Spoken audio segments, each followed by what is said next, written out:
Hello everyone, मैं हूँ शालिनी और आज फिर से आप लोगों के लिए एक किस्सा लेकर के आई हूँ। और मैं ये कहूँगी, कभी कभी घर का कोई एक ऐसा कॉर्नर जिसे आप बहुत पसंद करते हैं, वहीं पे आप अपना टाइम बिताना चाहते हैं, उस कॉर्नर में ही बैठ के उसको आप इतना प्यार करते हैं कि उस जगह को छोड़ना ही नहीं चाहते। एक टाइम ऐसा आता है कि जब आप उस कॉर्नर की तरफ जाना पसंद नहीं करते हैं, यहाँ तक कि उसकी तरफ देखना भी पसंद नहीं करते हैं। गलती से कभी आप जब उस कॉर्नर की तरफ देखोगे तो ऐसा लगता है वो कॉर्नर आपसे पूछ रहा है कि यहाँ पे ऐसा क्या हुआ, मैंने क्या किया कि आप लोग यहाँ पे आते नहीं हो, मेरे पास बैठते नहीं हो।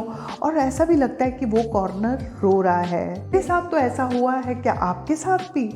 तो आज मैं जो बात करने वाली हूँ वो एक ऐसी जगह की है कि आज से 50 साल पहले एक ऐसी जगह थी जिसको लोग बहुत पसंद करते थे। वहाँ पे इतनी भीड़ होती थी और जब भी कुछ पिकनिक में जाना हो या कहीं पे भी घूमने जाना हो तो बस उसी का ही नाम लेते थे कि वहीं जाना है। भीड़ भाड़ होती थी छुट्टी वाले दिन। वहाँ पे आइसक्रीम वाले, गोलगप्पे वाले, काला खट्टा बेचने वाले और बच्चे टोली बना करके वहाँ पे खेल रहे होते थे। और जो औरतें होती थी एक जगह में चुपचाप से बैठ जाती थी और बैठ कर के वो मुंह दबा दबा करके हंसती थी, बातें करती थी और एक दूसरे की चुगलियाँ भी करती थी। और कुछ लोग ऐसे थे कि जो घास में सुस्तारे होते थे, कुछ लोग अपने चंपी करा रहे होते थे और कुछ लोग अपने गंदे कानों को भी साफ करा रहे होते थे। वो एक ऐसा टाइम था। कुछ टाइम के बाद जो भीड़ भाड़ थी कहीं खो गई, लोगों ने उस तरफ जाना ही छोड़ दिया। वो था कुतुब मीनार। लोगों ने ही उसको आबाद किया और लोगों ने ही उसको बर्बाद कर दिया। इतनी अफवाहें उड़ाई जिसकी वजह से अब कोई वहाँ पे जाना पसंद बिल्कुल नहीं करता है। लोगों ने तो ये भी कहना शुरू कर दिया है कि शाम के वक्त उस तरफ जो भी जाता है लोगों को कुतुब मीनार के अंदर से रोने की, चीखने की आवाज़ आती है। उन्होंने कुतुब मीनार को खूनी मीनार कहना शुरू कर दिया और यहाँ तक कि उसको मनहूस कहने लगे। लेकिन कुतुब मीनार की बर्बादी का दिन शुरू होता है 9 दिसंबर 1946। उस दिन एक बहुत बड़ा हादसा होता है। और उससे पहले मैं बताऊंगी कि जो कपूरथला की जो रानी थी तारा, महाराजा जगजीत सिंह की वाइफ, बहुत दिनों से महाराज को कह रही थी कि उसे कुतुब मीनार देखना है और महाराज बहुत बिजी थे जिसकी वजह से वो उसके साथ नहीं जा सके। रानी तारा थी, वो अपने ड्राइवर और साथ में ही 2 डॉग के साथ वो कुतुब मीनार देखने के लिए कपूरथला से निकल जाती हैं। और वो मॉर्निंग में पहुंचती हैं वहाँ पे। वो दिन था 9 दिसंबर का। और उसके बाद वो गाड़ी से उतर करके अपने दोनों डॉग को लेती हैं और अंदर की तरफ चली जाती हैं।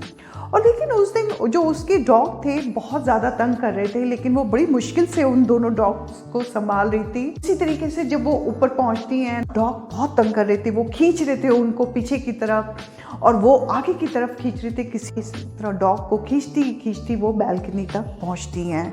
और अभी वो जो डॉग्स थे वो कभी आगे को भाग रहे हैं, कभी पीछे को भाग रहे हैं और उसको संभालना बहुत मुश्किल हुआ।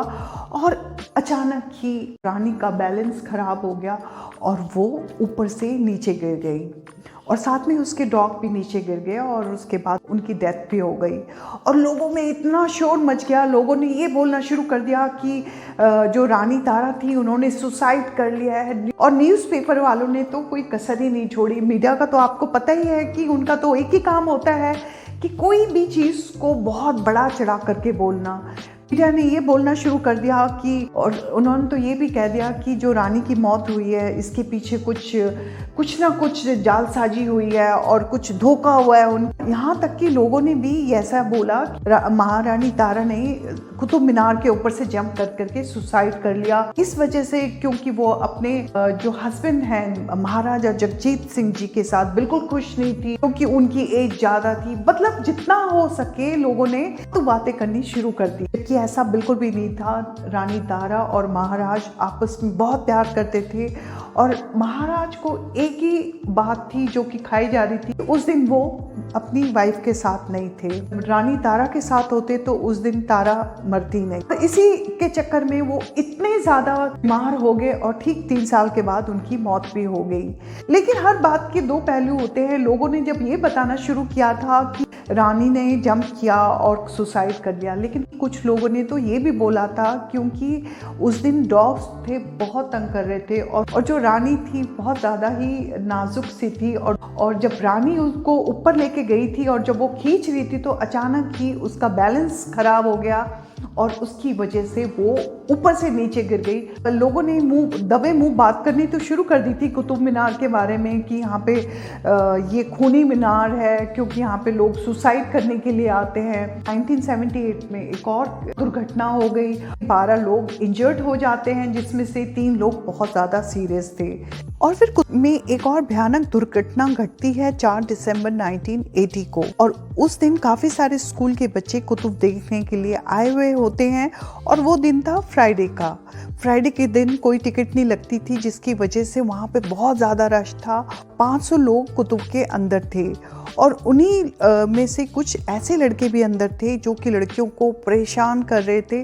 तो अचानक ही कुछ टाइम के बाद लाइट चली जाती है और इसी का फ़ायदा उठा के वो लड़के जब लड़कियों को बहुत बुरी तरीके से तंग कर रहे होते हैं तो वो लड़कियां डर जाती हैं और वो नीचे की तरफ भागने को होती हैं। और वो जैसे ही ऐसा कदम उठाती हैं तो अचानक ही पैर स्लिप हो जाता है और वो नीचे की तरफ गिरने लगती हैं। एक तो अंधेरा, भीड़ इतनी, एक एक करके लोग नीचे की तरफ गिरने लग जाते हैं। जो नीचे बच्चे होते हैं वो तो दब जाते हैं, जिसमें से 50 बच्चों की मौत हो जाती है। और उसके बाद ये जब दुर्घटना घटी थी तो उसके बाद तो कुतुब को बंद कर दिया गया। मेरी जो स्टोरी है यहीं ख़त्म होती है, लेकिन फिर जल्दी मिलती हूँ आपसे दूसरी स्टोरी के साथ। Thank you so much. नमस्ते।